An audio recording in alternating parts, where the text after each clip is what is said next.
Lupa. Ya, oke. Assalamualaikum warahmatullahi wabarakatuh. Ya, selamat pagi dan salam sejahtera buat kita semua. Yang saya hormati Dr. Hadi, Dr. Amel, Kak Ici atau Bu Ici, Dr. Ati, Dr. Hoir, teman-teman manajer, teman-teman koordinator, dan satunya lagi apa? PJ. Ini koordinator, yang mana koordinator?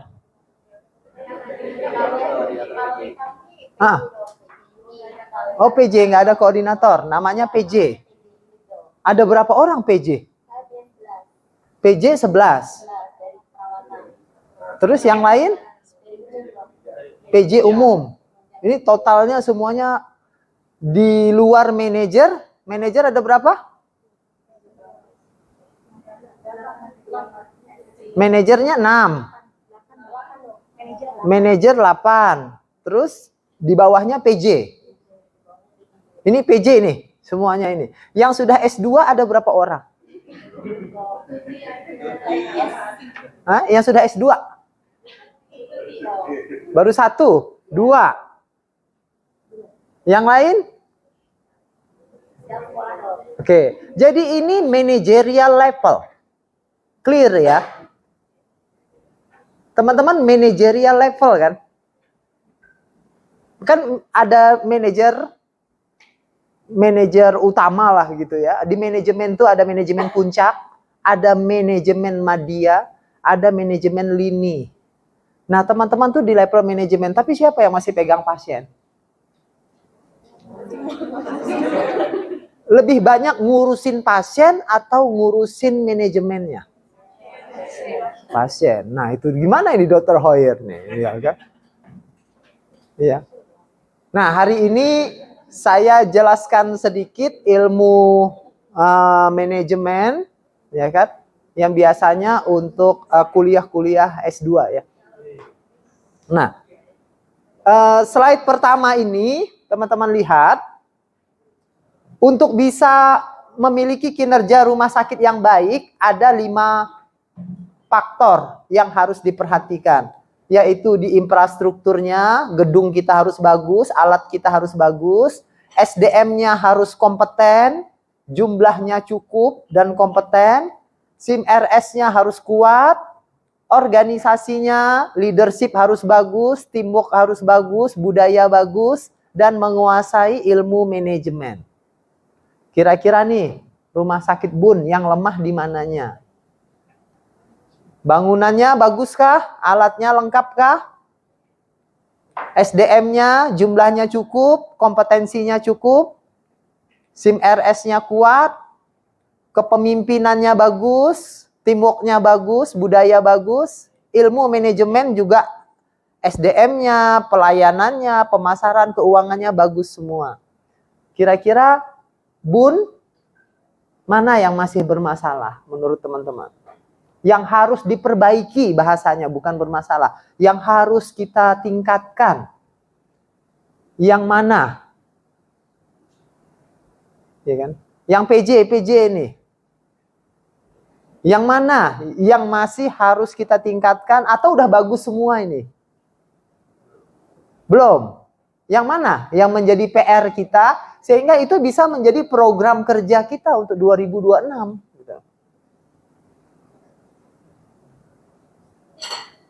Apa yang bermasalah? Ayo biar cepat selesai nih. Ayo sebelah sini mungkin. Nah, yang mana kita yang masih lemah?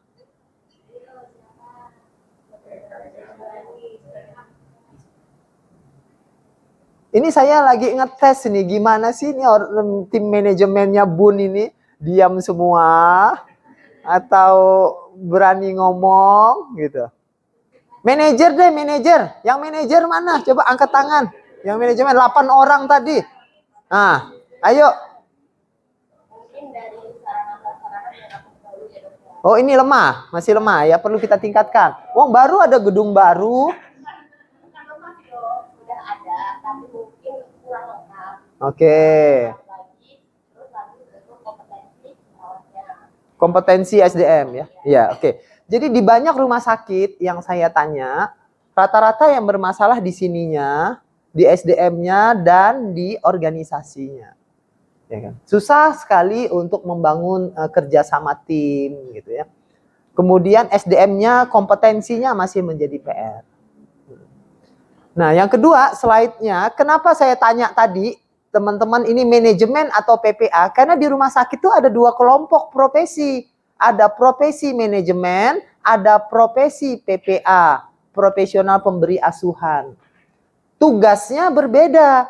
Kalau profesional pemberi asuhan, tugasnya membangun sistem pelayanan. Kalau manajemen, membangun sistem manajemen. Makanya yang hadir di sini, yang kelompok kiri ini atau kelompok kanan. Gitu loh. Harus clear. Kalau di Anissa, teman-teman koordinator itu bukan PPA. Bukan profesional pemberi asuhan. Mereka adalah level manajerial. Kedudukan manajerial. Jadi terpisah sekali. Jadi PPA dia membantu sih menangani pasien tapi hanya 10-20%. 80% waktunya ngurusin kebersihan, ngurusin SDM-nya, ngurusin dokter visit, ngurusin pemeliharaan alat, ngurusin mutu dan sebagainya. Itu manajerial. Nah, teman-teman masih banyak sebagai PPA ya. Nah, itu tuh confused tuh. Artinya perawat aja dibedakan. Ada perawat klinis, ada perawat manajerial. Nah, ini harus pelan-pelan. Nanti Dr. Hoyer kita mulai sapih nih, pelan-pelan. Ya. Oke ya, jadi di rumah sakit ada dua profesi ya. Tadi jadi slide pertama, teman-teman bisa ingat, kalau untuk membangun rumah sakit yang unggul, ada 5 hal yang harus diperhatikan. Di dalam rumah sakit, itu ada 2 profesi besar, yaitu profesi manajemen dan profesi profesional pemberi asuhan. Nah, itu teman-teman masuk yang mana?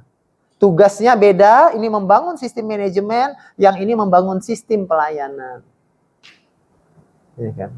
Jadi kalau kita sistem manajemen, kita bicara produktivitas dan efisiensi. Nanti saya akan menjelaskan tentang ini di slide-slide di belakang.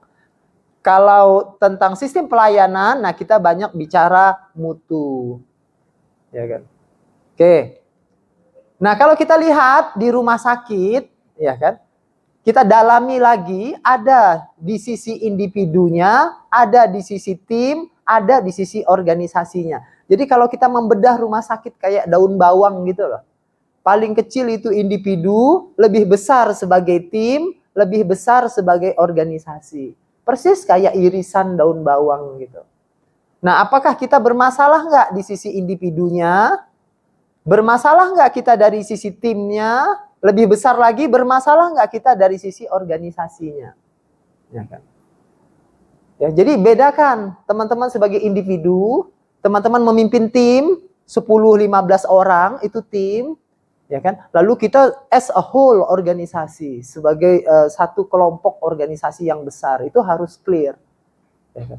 Nah, kalau kita bicara individu, tetap bahwa individu itu adalah most critical and valuable strategic asset. Teman-teman ini adalah aset perusahaan yang paling strategis. Bukan gedung, bukan alat, tapi SDM. Ya kan? Kami menempatkan teman-teman, cara pandangnya adalah aset yang sangat strategis. Kapan disebut aset strategis? Apabila teman-teman memang punya komitmen tinggi, punya keinginan belajar yang tinggi, dan berkinerja baik. Ya kan? Itu tuh yang sangat kita butuhkan. Ya kan? Kira-kira di sisi individu ini mungkin kita bagus, di sisi tim, ya, di sisi tim. Nah, makanya saya bilang tadi ada manajemen puncak, manajemen menengah, manajemen lini. Teman-teman PJ itu ada di sini. Teman-teman manajer ada di sini. Dr. Hoyer ada di sini. Teman-teman manajemen lini ini saya sebut manajemen. Jadi memang fungsinya manajemen, bukan profesional pemberi asuhan. Ini adalah pilar utama yang menyelamatkan rumah sakit Bun. Jadi seperti Anissa, Kalau direkturnya pergi, manajernya pergi, rumah sakitnya tetap berjalan. Karena yang menjaga di Anissa ini ada 50 orang. Koordinator. Jadi teman-teman sebagai PJ di sini memang ke atas dan ke bawah. Ke bawah ngayomi timnya, ke atas bisa menerjemahkan apa yang diinginkan oleh pimpinannya. Jadi susah nih memang posisi di sini. Kayak sandwich gitu loh. Terjepit di atas dan bawah. Makanya fungsinya adalah koordinasi dan kontrol. Kekuatannya koordinasi dan kontrol. Kalau teman-teman manajer, keahlian pada bidang tertentu. Manajer SDM harus ahli SDM. Manajer keperawatan harus ahli ilmu keperawatan. Manajer keuangan harus ahli ilmu keuangan. Kalau di level manajer, dia harus ahli di bidang dia. Tetapi kalau teman-teman PJ, maka koordinasi dan kontrol, karena berkoordinasi ke bawah, berkoordinasi ke atas, ke samping, mengarahkan ke bawah, melakukan kontrol ya ke bawah. Jadi ke bawah melakukan kontrol, ke samping dan ke atas itu berkoordinasi. Jadi fungsi PJ koordinasi dan kontrol. Kalau ini mandek, ininya nggak jalan, rusak organisasi. Ibaratnya putus antara persoalan di bawah dengan di atas. Jadi teman-teman tuh penyambung lidah. Makanya tadi saya surprise juga Dr. Hoir menganggarkan biaya yang cukup besar menghadirkan teman-teman di sini. Menurut saya itu sangat baik. Karena peran teman-teman itu penyambung informasi dari bawah ke atas. Tapi kalau di sininya ditahan semua komplain, mutu jelek, ditahan semua oleh PJ ini, yang di atas nggak akan tahu. Teman-teman harus speak up. Punya kemampuan ke bawah melakukan kontrol, ke samping ke atas koordinasi. Jadi communication skill itu penting. Nah ini kelihatannya tadi, makanya saya tanya ini siapa yang mau ngomong. Nah kalau susah ngomong kita harus latih kemampuan komunikasi nih teman-teman. Untuk menyampaikan, ya, untuk berkoordinasi gitu ya. Oke ya, udah paham yang di sini? Fungsi PJ, ya kan? Manajer sudah mantap dengan keahliannya. Para manajer ada 8 orang sudah mantap dengan keahliannya.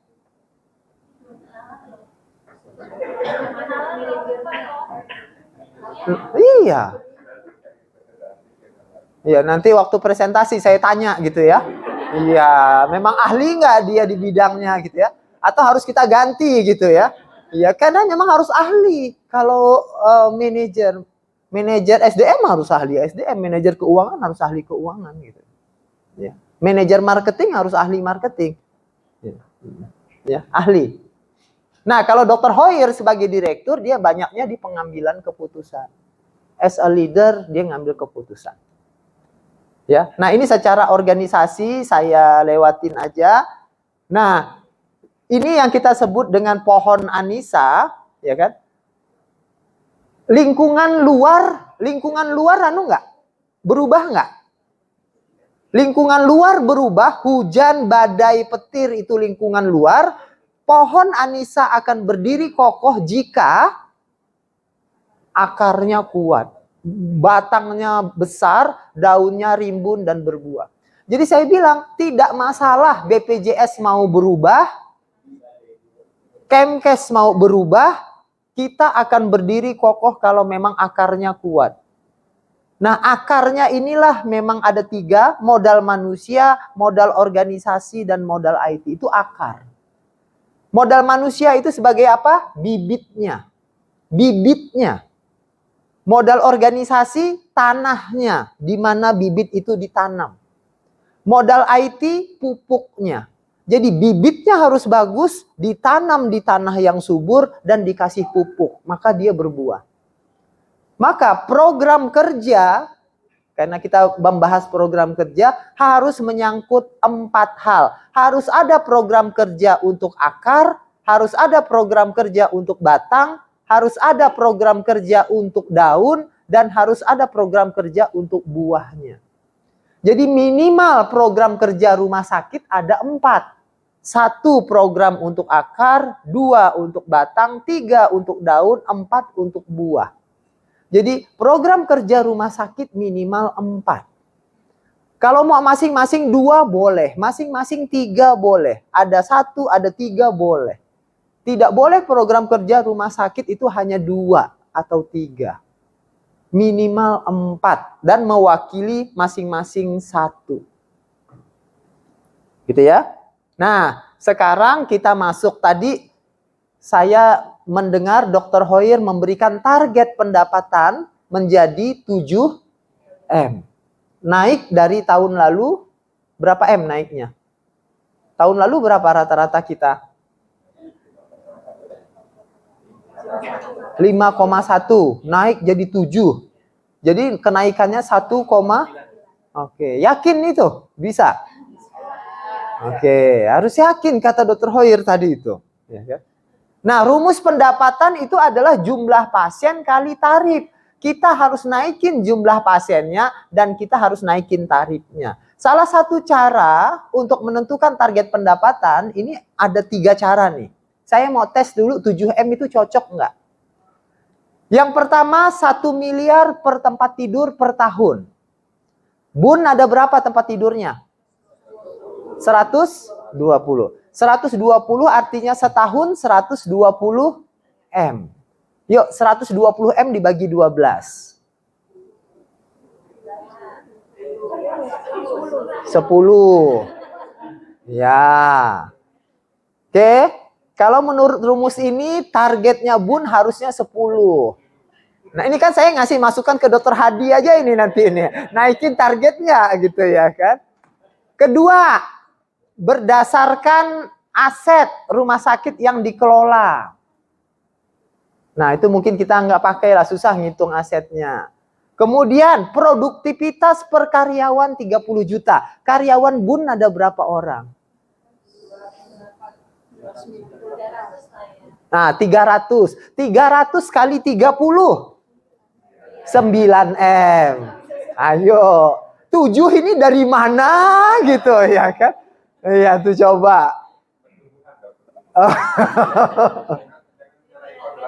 Nah, coba lihat kakaknya Anissa. Anissa ini 1 tempat tidur bukan lagi 1 miliar, sudah 1,5 M. Kalau Pondok Indah itu sudah 3M. 1 tempat tidur. Wajar kan kalau kita SC-nya 5 juta, Pondok Indah mungkin 50 juta SC-nya. Anissa itu sudah 1,5 miliar per tempat tidur. Per karyawan Anissa berapa? 41 juta per karyawan. Anissa sudah 41 juta. 1 karyawan Anissa sebulan menghasilkan 41 juta. Nah, kalau Bun berapa? 5,1. Paling tinggi omset kita berapa? 5,6. 5,6 dibagi 300 berapa? 19M. 19M. Teman-teman belum sampai 20. Anissa sudah 41. Jadi wajar nggak kalau gaji karyawan Anissa 2 kalinya karyawan Bun? Gitu. Nah ya karena dia bekerjanya 2 kali lebih banyak hasilnya. Iya kan? Iya. Teman-teman menghasilkan 19M, Anissa 1 karyawan menghasilkan 41M. 41 juta, teman-teman menghasilkan 19 juta per karyawan. Nah, jadi maksud saya dengan slide ini terbuka ruang bagi Bun untuk menaikkan pendapatan sebenarnya. Ya kan? Masih terbuka ruang. Karena masih 19 juta per karyawan, target kita 30. Ya kan? Oke. Nah, caranya, nah, teman-teman lihat setiap segmen. Ini data yang sangat penting. Ini data terakhir di Anissa, bisa jadi benchmark. Kalau pasien BPJS itu dirawat jalan, Anissa itu 1 pasien 330.000. Pasien rawat inap BPJS, 1 pasien di Anissa itu nilainya sudah 6 juta. Jadi kalau IGD Anissa ada pasien yang nggak ketampung karena penuh, mereka itu sedih. Karena 6 juta hilang gitu loh. 1 pasien tuh 6 juta pasien BPJS. Bukan 1 juta, 2 juta, 6 juta. Jadi Anissa, 1 pasien BPJS. Nah, di BUN saya nggak tahu tuh berapa angkanya.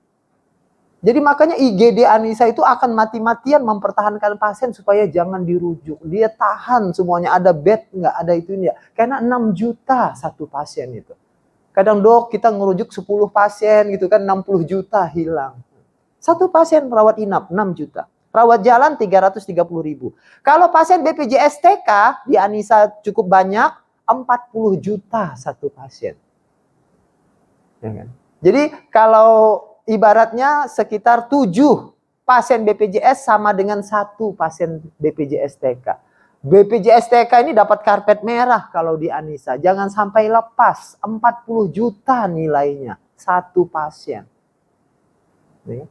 Kalau pasien asuransi, pasien umum di kisaran 10 sampai 15 juta. Nih. Nah ini, dengan ini teman-teman jadi paham. Ya, jadi paham. Teman-teman jadi paham. Ya kan? Nah, caranya untuk meningkatkan pasien di rawat jalan, usahakan kalau di Anissa itu 1 poli itu 60 pasien. 1 poli sehari harus menghasilkan 60 pasien. Bagaimana caranya? Pagi 20, siang 20, malamnya 20. Jadi kami bagi 3 waktu. 1 poli harus menghasilkan 60. Pagi menghasilkan 20, siang 20, sore 20. Oke? Dan kita juga mengoptimalkan top up. Bagaimana caranya? Kalau pasien datang ke dokter jantung dibayar berapa kita? 198.000. Tapi kalau kita minta periksa echo, bayarannya jadi 451.000. Datang ke dokter paru 198.000. Tapi dilakukan pemeriksaan spirometri, bayarannya jadi 572.000. Datang ke dokter penyakit dalam 198.000, tapi kalau kita minta periksa USG, bayarannya jadi 584.000.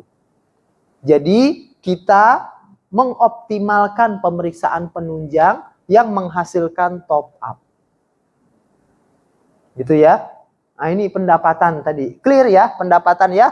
Nah, bagaimana caranya untuk meningkatkan pendapatan? Harus memiliki tim marketing yang kuat.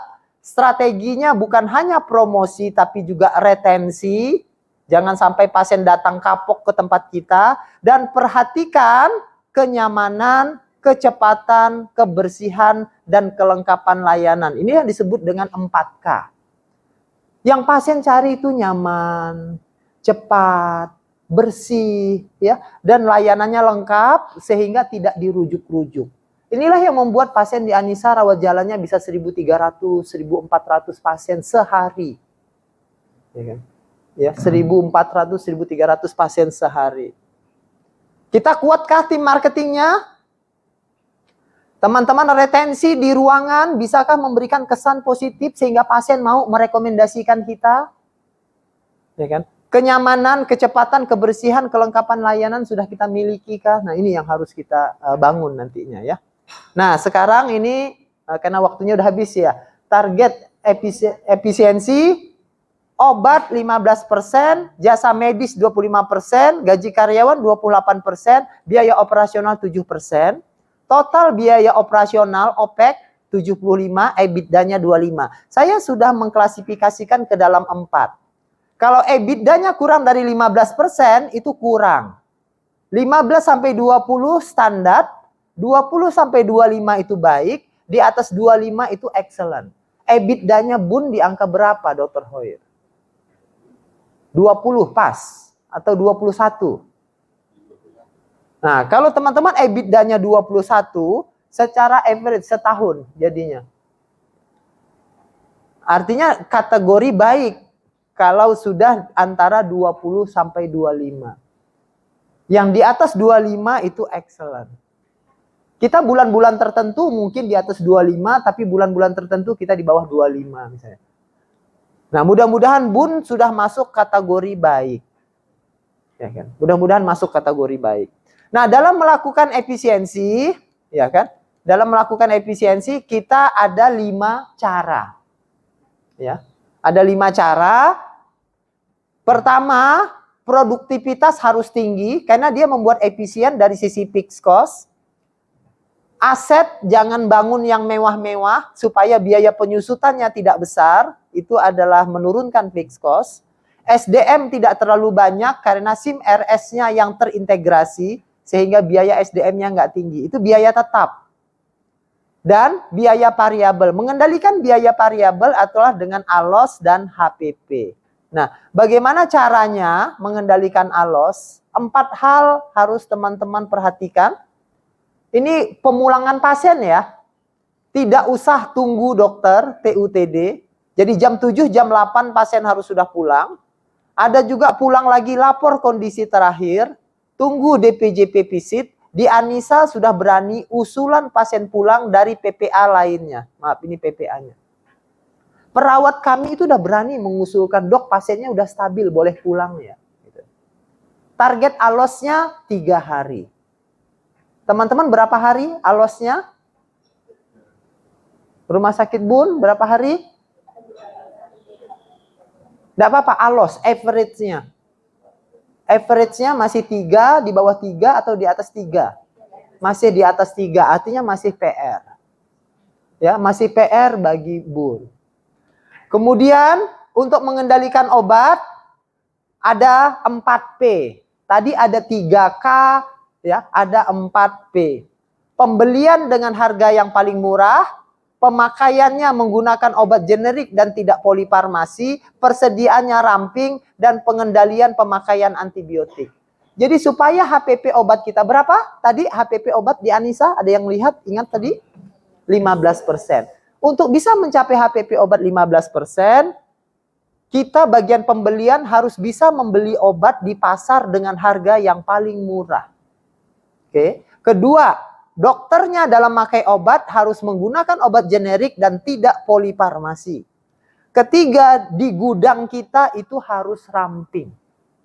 Berapa nilai persediaan obat di Bun?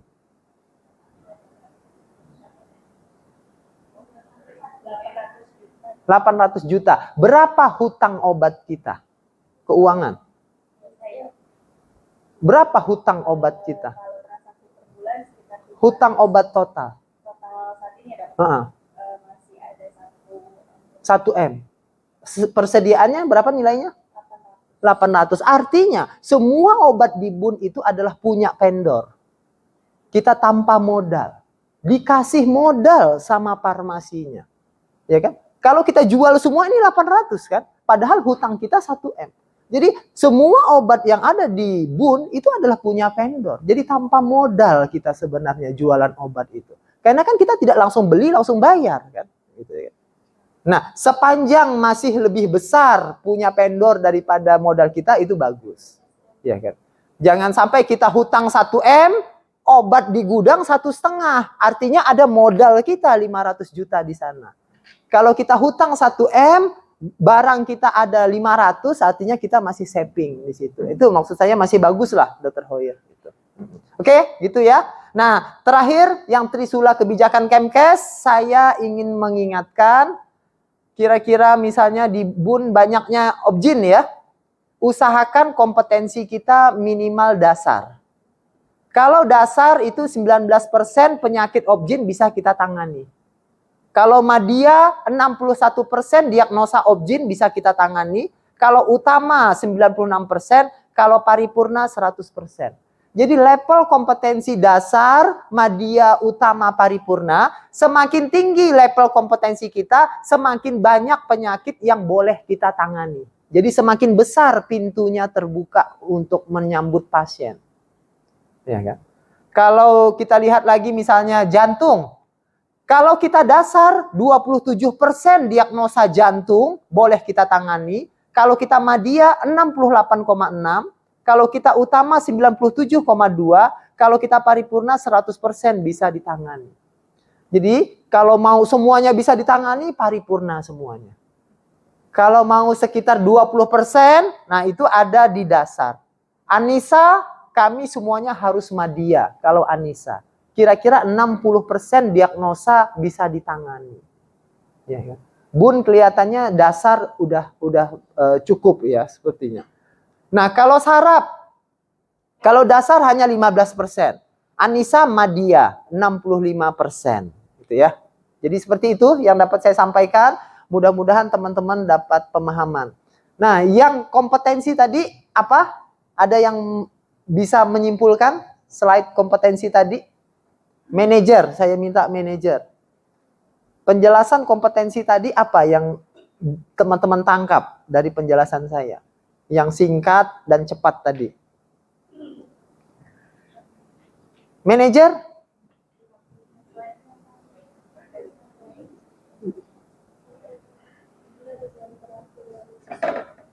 Ayo, MC manager nih, udah S2. Ayo, nah itu. Silakan. Apa yang ditangkap dari penjelasan tadi? Rujukan berbasis kompetensi. Bahwa semakin tinggi kompetensi kita, maka rujukan dan pasien yang kita terima makin banyak. Oke. Kalau kita dasar, madya, utama, paripurna, semakin tinggi kompetensi kita, semakin banyak pasien yang bisa kita tangkap. Oke, seperti ini ya. Semakin tinggi level kompetensi, semakin tinggi. Oke, kemudian apa bagi bunnya sendiri, strateginya? Strategi untuk meningkatkan kompetensi yang pertama itu, kan untuk dasar madya, utama, dan paripurna itu ada syaratnya ya dok ya. Ya. Untuk baik dari SDM, dokter spesialisnya, ya. maupun dari alat-alat pendukungnya, sarananya. Ya. Jadi misalnya kita mau madya, berarti kita harus memenuhi. Oke. Bagi rumah sakit Bun, belum tentu madya ini baik. Belum tentu utama baik, paripurna baik, gitu loh. Jangan-jangan pasien obgyn yang ditanganin Bun semuanya hanya di kompetensi dasar, hanya SC, hanya kuret, partus normal, itu semuanya 516 diagnosa dari 2697. Ya, bacanya gini, kasus obgyn itu ada 2697 diagnosa. Semua penyakit obgyn. Kalau kita kompetensi dasar, kita hanya boleh menangani 516 diagnosa.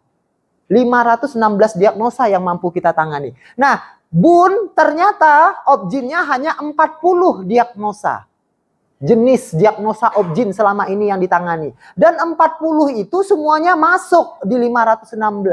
Maka Bun tidak perlu untuk naik ke madya dulu, gitu loh. Maka dia dasar saja sudah cukup. Karena semua diagnosa yang ada di rumah sakit Bun semuanya ketampung di 516. Kapan baru kita menaikkan kompetensi? Kalau tarif inasi bijisnya sudah keluar yang baru. Kita tahu ada peluang di sana. Tapi kalau tarifnya pun bagus, kalau tidak ada pasiennya, ya percuma. Kalau 1140 pasien ini tidak ada di sekitar rumah sakit Bun. Ya untuk apa kita naik ke madya gitu loh. Jadi tidak boleh ikut-ikutan ingin naikkan level kompetensi. Lihat dulu. Ya kan? Kalau kita ternyata pasien kita ada di sini, kita mau naikkan di sini, ada nggak pasiennya? Iya kan? Kita beli MRI, kita beli CT scan, kita beli itu ini, ada nggak pasiennya? Bagus nggak tarifnya? Gitu. Nah, jadi PR dari saya, rumah sakit Bun harus mendefrak diagnosanya yang selama ini di rumah sakit, ketampung nggak di dasar? Kalau Anissa, kami nggak nampung. Anissa kami nggak nampung yang dasar ini, karena diagnosa kami sudah banyak yang di madya. Kalau Anissa hanya dasar, maka sebagian pasien kami tidak akan bisa masuk ke Anissa. Karena kompetensi itu sudah kompetensi madya. Maka Anissa minimal kami harus madya untuk 24 layanan ini. Karena kalau kami dasar ada penyakit yang sekarang kami tangani, kalau era berbasis kompetensi kami nggak bisa tangani. Karena itu naik ke level madya. Jadi Anissa minimal madya. Gitu. Nah gitu ya cara memahaminya, jangan sampai salah. Gitu ya.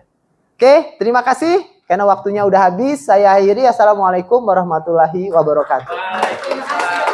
Ya. Ada yang mau bertanya? Udah. Makasih dok.